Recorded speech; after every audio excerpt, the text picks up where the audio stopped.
Hello बच्चों, आज हम पढ़ेंगे आपकी फर्स्ट क्लास की इंग्लिश की बुक मैरीगोल्ड का एक चैप्टर जिसका नाम है आर ट्री, मतलब हमारा पेड़। A little bird sees ripe fruit on our tree. बच्चों, लिटिल का मतलब होता है छोटा या फिर छोटी। बर्ड बोलते हैं चिड़िया को। सी का मतलब होता है देखना या फिर देखा। राइप फ्रूट बोलते हैं पके हुए फल को। एक छोटी सी चिड़िया ने एक पका हुआ फल हमारे पेड़ के ऊपर देखा। And eats a tasty berry. बच्चों, ईट का मतलब होता है खाना या फिर खाया। टेस्टी का मतलब होता है मजेदार। बेरी एक फ्रूट का नाम है। उसने हमारे पेड़ के ऊपर से एक बहुत ही मजेदार बेरी को तोड़ा और खा लिया। The bird flies tall and a berry seed falls. बच्चों, फ्लाई का मतलब होता है उड़ना। टॉल का मतलब होता है ऊंचा। सीड बोलते हैं बीज को। फॉल का मतलब होता है गिर जाना। बेरी को खाने के बाद चिड़िया ऊंचा ऊंचा होकर उड़ने लगी और उसकी चोंच के अंदर जो बेरी का बीज था वो नीचे गिर गया। The rains have come, hurry, let's run. बच्चों, रेन बोलते हैं बारिश को। कम का मतलब होता है आना। हरी का मतलब होता है जल्दी से। रन का मतलब होता है भागना।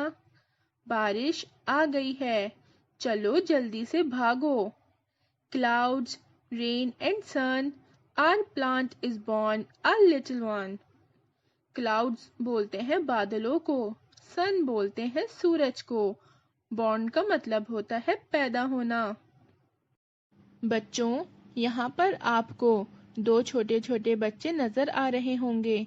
इन्हीं दोनों छोटे बच्चों ने बीज को मिट्टी के अंदर दबा दिया था और फिर जब बादल और बारिश आ गई थी तब सूरज की मदद से एक बहुत ही छोटा सा पौधा उग गया या फिर पैदा हो गया।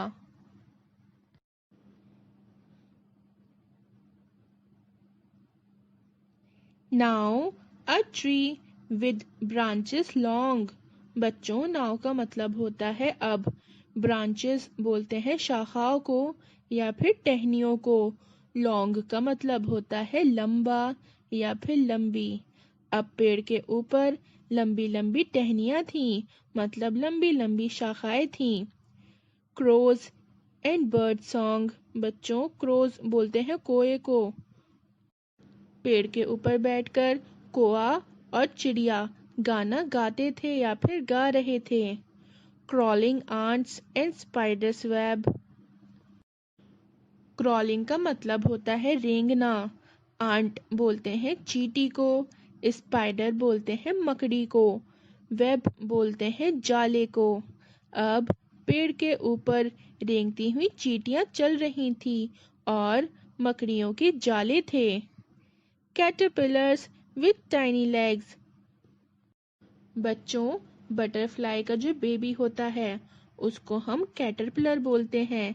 टाइनी का मतलब होता है छोटा या फिर छोटे। लेग्स बोलते हैं पैरों को। कैटरपिलर के जो पैर थे वो बहुत छोटे छोटे थे और कैटरपिलर पेड़ के ऊपर था। रिच ग्रीन लीव्स, लाइफ अ प्लेंटी। बच्चों, लाइफ का मतलब होता है जिंदगी। अप्लेंटी का मतलब होता है भरपूर। पेड़ के ऊपर हरी हरी पत्तियां थीं और पेड़ के ऊपर जिंदगी जो थी वो बहुत भरपूर थी।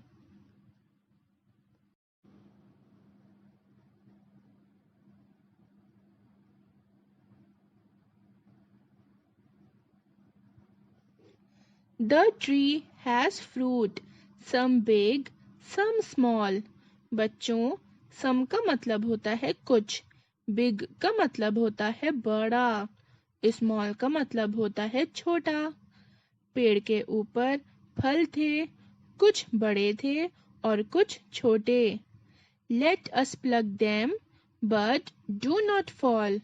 बच्चों, let us का मतलब होता है चलो, pluck का मतलब होता है तोड़ना, but का मतलब होता है लेकिन, fall का मतलब होता है गिरना या फिर गिराना। चलो पेड़ के ऊपर जो फल लगे हुए हैं उनको तोड़ते हैं, लेकिन ध्यान रहे पेड़ के ऊपर से गिरना नहीं है। Crows perch, squirrels run and see the monkeys having fun। बच्चों, पर्च का मतलब होता है पेड़ की किसी भी शाखा के ऊपर बैठना। स्क्वायरल बोलते हैं गिलहरी को। रन का मतलब होता है भागना। सी का मतलब होता है देखना। मंकी बोलते हैं बंदर को। फन का मतलब होता है मजे। कोआ पेड़ की शाखा के ऊपर बैठा हुआ है। गिलहरियां पेड़ के ऊपर भाग रही हैं और बंदर जो है वो तो पेड़ के ऊपर बहुत मजा कर रहा है। Strong branches with pretty swings। Strong का मतलब होता है मजबूत। With का मतलब होता है किसी भी चीज के साथ में। Pretty का मतलब होता है प्यारा। Swings बोलते हैं झूलों को। पेड़ की जो शाखाएं हैं या फिर जो टहनियां हैं वो बहुत मजबूत हैं और उनके ऊपर बहुत ही प्यारे प्यारे से झूले लगे हुए हैं। Our beautiful tree has so many things। Beautiful का मतलब होता है बहुत खूबसूरत। Many का मतलब होता है ज्यादा। Things बोलते हैं चीजों को। हमारे खूबसूरत से पेड़ के ऊपर कितनी सारी चीजें हैं। बच्चों, आपकी ये स्टोरी लिखी थी प्रणब एंड स्मिता चक्रवर्ती ने। अगर आपको ये वीडियो अच्छी लगी हो तो हमारे चैनल लिटिल चैम्प्स को सब्सक्राइब, वीडियो को लाइक और शेयर करना ना भूलें और साथ ही साथ बेल आइकन को भी दबा दें ताकि जब भी मैं कोई न्यू वीडियो डालूं तो आपको उसका नोटिफिकेशन मिल जाए। बच्चों, अगर आपको इस वीडियो के अंदर कोई बात समझ नहीं आई है तो आप मुझे कमेंट बॉक्स में लिखकर बता सकते हैं। मैं आपको उस चीज़ को समझाने की फिर से पूरी कोशिश करूंगी।